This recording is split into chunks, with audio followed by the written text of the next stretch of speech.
Welcome to PanLab Podcast. I'm Makansha and I'm a psychologist and an independent researcher in the field of affective neuroscience. And the other problem जो हम देखते हैं वो ये भी है कि बहुत सारे जो कपल्स हैं वो एक दूसरे को साइकोलॉजिकली एनालाइज करने लग जाते हैं without understanding psychology even a bit. एक कपल हमारे पास में आया था काउंसलिंग के लिए। जब वो अपनी लाइफ के कॉन्फ्लिक्ट्स एंड इश्यूज के बारे में बता रहे थे तो वन ऑफ द थिंग जो वाइफ ने बोला वो ये है कि जो हस्बैंड है वो काफ़ी टाइम से परेशान थे बिकॉज उन्हें ये नहीं पता है कि जो नेक्स्ट प्रमोशन का प्रोसेस होने वाला उनकी कंपनी में उनको प्रमोशन मिलेगा नहीं मिलेगा। एंड वो ये जानना चाह रहे थे because it would have helped him कि अगर उसे नहीं प्रमोशन मिल रहा है तो वो दूसरे जॉब्स देखने लग जाए या कहीं और अप्लाई करे। सो काफ़ी ज़्यादा टेंस रहते थे इस चीज़ को लेके, सो नहीं पाते थे। एंड वाइफ जब भी उनसे बात करती थी बोलती थी कि अच्छा अगर तुम्हें इतना ज़्यादा स्ट्रेस है इस चीज़ को लेके तो तुम जाके अपने बॉस से क्यों नहीं पूछ लेते कि आपका प्रमोशन होगा नेक्स्ट क्वार्टर में या नहीं, so that you get a clarity. And somehow जो हस्बैंड है वो हमेशा इस चीज़ को अवॉइड करते थे, मना कर देते थे और सिंपली यूज्ड टू से कि नहीं I don't want to do it, मुझे उनको जाके नहीं पूछना है। अब वाइफ को समझ नहीं आ रहा है कि क्यों नहीं पूछना है। जब तुम इस बात से इतना परेशान हो तो एक डायरेक्टली जाके किसी से उस चीज़ को कन्फ्रंट कर लेना है, बात कर लेने में क्या प्रॉब्लम है। तो शी स्टार्टेड अज्यूमिंग कि हो सकता है कि उसके हस्बैंड को थोड़ा इनसिक्योर फील हो रहा हो अपने बॉस से जाने में, पूछने में, क्योंकि व्हाट इफ अगर बॉस ने ये बोल दिया कि नहीं आई एम सॉरी आपका प्रमोशन नहीं हो सकता नेक्स्ट क्वार्टर में, तो he is fearful of rejection. वो उस फेलियर को लेके, वो उस रिजेक्शन को लेके डर रहे हैं, इसलिए he is not going and asking his boss. But the case was not that, it's simply that क्योंकि as I said men believe in a hierarchy, वो स्टेटस में, पोजीशन में, एंड वो सोसाइटी में उनका क्या स्टेटस एंड पोजीशन है वो ये अच्छी तरह से जानते हैं। चाहे उनके लिए चीज़ ज़्यादा मैटर करे या कम मैटर करे, but they are always aware.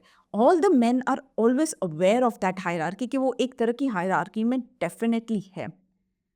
Going to your boss and asking ये इम्प्लाई करता है कि आप कहीं ना कहीं सबॉर्डिनेट पोजीशन में हो और आपका जो फ्यूचर है या आपका जो कोर्स ऑफ एक्शन है वो डिपेंड करता है आपके बॉस के आंसर पे। एंड ये चीज़ करने में हस्बैंड को बहुत अनकंफर्टेबल फील हो रहा था। ही वॉज नॉट इनसिक्योर और फियरफुल ऑफ रिजेक्शन, क्योंकि अगर वो मना करते he was very happy going and looking for the other job. So जो अजम्पशन था वाइफ का कि psychologically must be feeling like this, वो पूरी तरह से गलत था। क्योंकि हर चीज़ इनसिक्योरिटी से नहीं होती या एक फियर ऑफ रिजेक्शन से नहीं हो रही है। यहाँ पे स्टेटस के कॉन्फ्लिक्ट की बात है एंड आप कहीं पे जाके ये इम्प्लाई या शो नहीं करना चाहते कि आप सबॉर्डिनेट है, किसी के अंडर है एंड आपकी लाइफ किसी और के डिसीजन पे डिपेंड करती है। सो the husband was not comfortable going and speaking that to his boss. It's like, why would I go and ask? I don't want to give him that kind of comfort. I don't want to give him that kind of relief or a kind of an ego boost. And ये मेरे ego को भी downgrade करेगा। तो यहाँ पे ज़्यादा बात ईगो की है, फियर ऑफ रिजेक्शन की नहीं थी। बट हम लोगों की आदत हो जाती है एक दूसरे को साइकोलॉजिकली जज करने की, और इस आदत की वजह से, क्योंकि there is so much of lack of information and knowledge about it, हम मिसजज ज़्यादा करते हैं। And that's fair enough. हमें पढ़ाया नहीं जाता है अपने एकेडमिक्स में या स्कूल में, कोई ऐसा कोर्स नहीं होता where we will try to understand gender differences, communication style के डिफरेंसेस, अलग अलग थिंकिंग पैटर्न के डिफरेंसेस। सो इसलिए हम बहुत ज़्यादा गेस वर्क पे चलते हैं, असम्पशन पे चलते हैं, which at times turn out to be wrong.